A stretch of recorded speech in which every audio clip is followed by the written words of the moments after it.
Well, the role of the police authority really is to set the budget for policing, agree the sort of style of policing, and to hold the Chief Constable account to make sure that that's delivered. So the way we do that is primarily through meetings, through full police authority meetings, committee meetings and working groups. Well, the Standards Committee is there to ensure high ethical standards among members of the authority, and that is backed up by a code of conduct which all members have to sign up to. The independent members of the Standards Committee have to oversee that ethical standards role, and they have certain statutory obligations to perform in connection with it, which might involve chairing a hearing panel where a member has breached the code. My role as an independent member of misconduct panels is really that. The panel that deals with misconduct hearings is a panel of 3.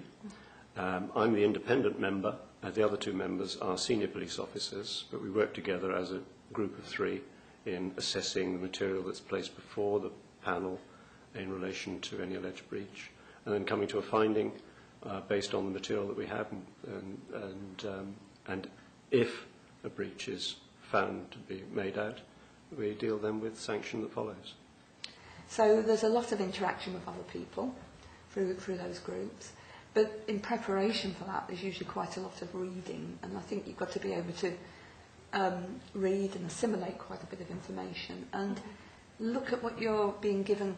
Think, what's this telling me? Are there any inconsistencies here? What's left out of what I'm being told? Come to meetings prepared to ask questions, searching questions really, which are holding the Chief Constable, senior officers, people who are delivering the police service with a vast amount of public money, make sure that those people are doing their job well, giving us value for money, giving us the services that we deserve.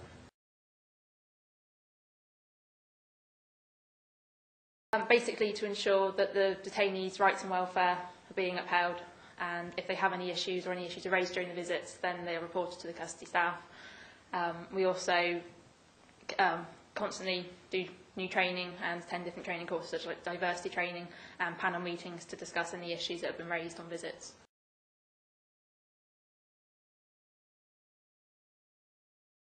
The procedure was by completing a detailed application form, which then went before a selection panel who produced a shortlist.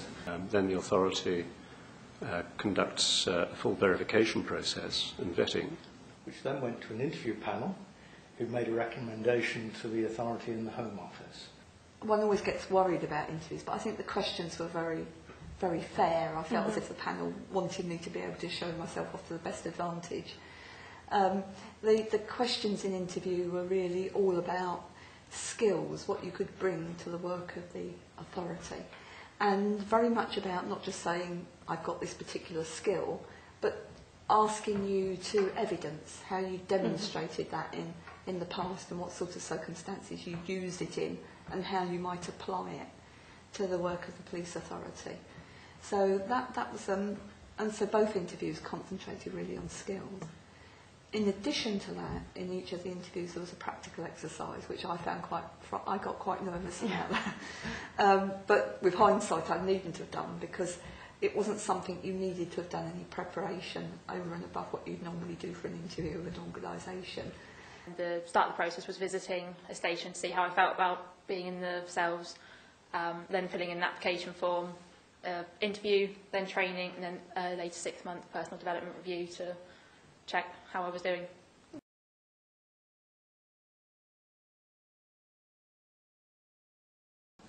I suppose we all want to put something back into society, and we're not quite sure how to do it always. So this was an opportunity which I saw that I could use my work experience and skills to put something back into society. It's about holding the executive to account and representing the public interest. I wanted to give back to the community and wanted to do some form of volunteering, and it also helped contribute to my university course, which is a degree in public services. I just retired as a solicitor in the world of criminal law.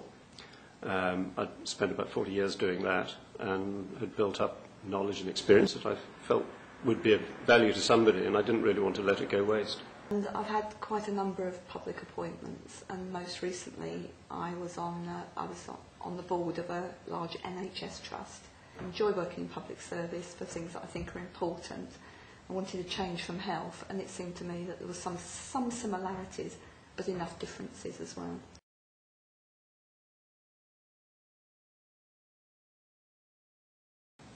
I enjoy going back to what I used to do, which is evaluating and assessing evidence, that sort of thing. That's probably the thing I most enjoy about it.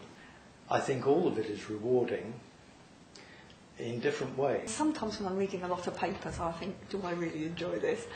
But I have to say that I think that the work of policing, running a really large public service like this, I mean, there's something like 6,500 staff throughout Devon and Cornwall, dealing with a whole range of very difficult and sensitive issues. I think the work's inherently interesting.